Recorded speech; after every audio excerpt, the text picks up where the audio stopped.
5 ancient legends, 0 fashion sense. This week, someone made the historic mistake of giving them front row seats at the world's most exclusive runway show. A pharaoh, a philosopher, a Spartan, a Viking, and a chief who's about to have the single greatest day of his entire existence, past or present.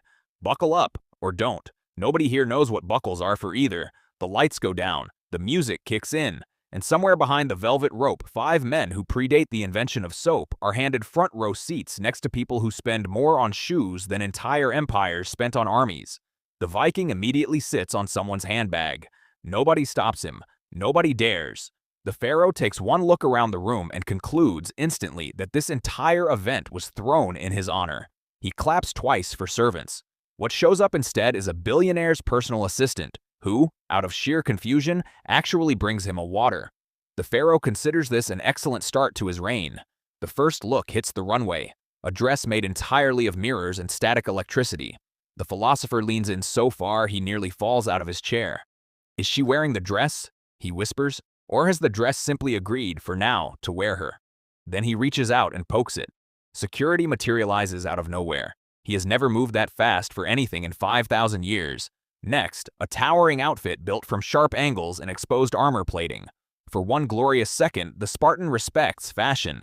Then, to test its battle-worthiness, he reaches out and shoves the shoulder pad. It crumbles instantly.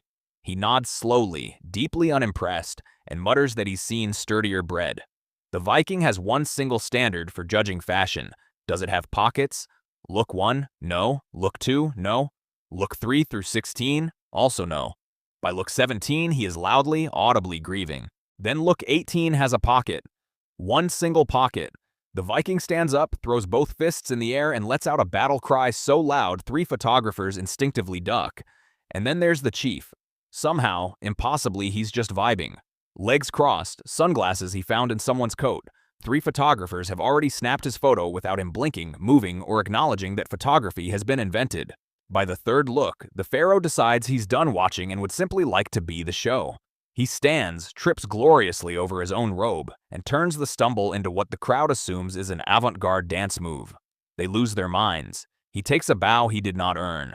Backstage, the actual designer is watching a man in gold sandals freestyle through her entire collection and having what can only be described as a full-body meltdown.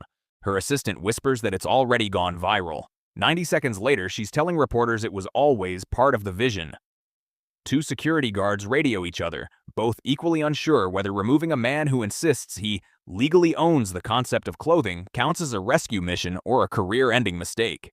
They agree to do nothing and pray. Backstage, the Viking has found the gift bag table, and the gift bag table has found its final form. He's not asking whose name is on the tag. He's stuffing bags directly down his tunic like a man preparing for a very stylish winter. Security spots 2 suspicious piles of stolen merchandise growing by the second.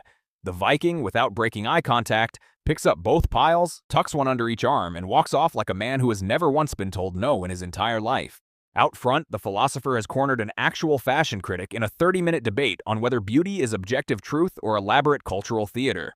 By intermission, she's abandoned her actual job and is co-writing an essay with a man who still thinks a phone is a small, angry rock. A photographer aiming for the runway instead captures the philosopher mid-rant, one finger raised, looking like the most profound man alive. It goes viral in under an hour. Nobody, including the philosopher, can explain why. Meanwhile, the Spartan has challenged a mannequin to single combat over what he calls an aggressive stance. It does not respond. He knocks it over anyway, declares eternal victory, and demands a monument be built. 2 rows back, a rival designer is already on the phone trying to poach the chief before the show even ends. A full bidding war breaks out over a man who, 12 hours ago, had never seen a modern doorknob. With 3 looks left, it is total unfiltered chaos. The Pharaoh is taking bows for a collection he didn't design. The philosopher is now interrogating an actual mirror about whether reflections have feelings. The Spartan is still standing over the fallen mannequin, arms crossed, victorious. And the Viking has started a 3rd gift bag pile purely out of spite. Then, without warning, a designer yanks the chief straight onto the runway for the finale walk. He doesn't flinch. He doesn't stumble. He just walks, flawlessly, like he's done this in several past lives, which frankly, he has. The lights hit him just right. Someone in the crowd whispers, "Wait, who is that?" Nobody answers. Nobody needs to.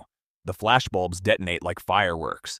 Nobody knows his name, his era, or his skincare routine, but everyone wants a piece of him. By the time he reaches the end of the runway, 3 brands have already offered him a contract. A minor influencer sneaks in for a selfie without asking. The chief doesn't pose, doesn't smile, barely turns his head.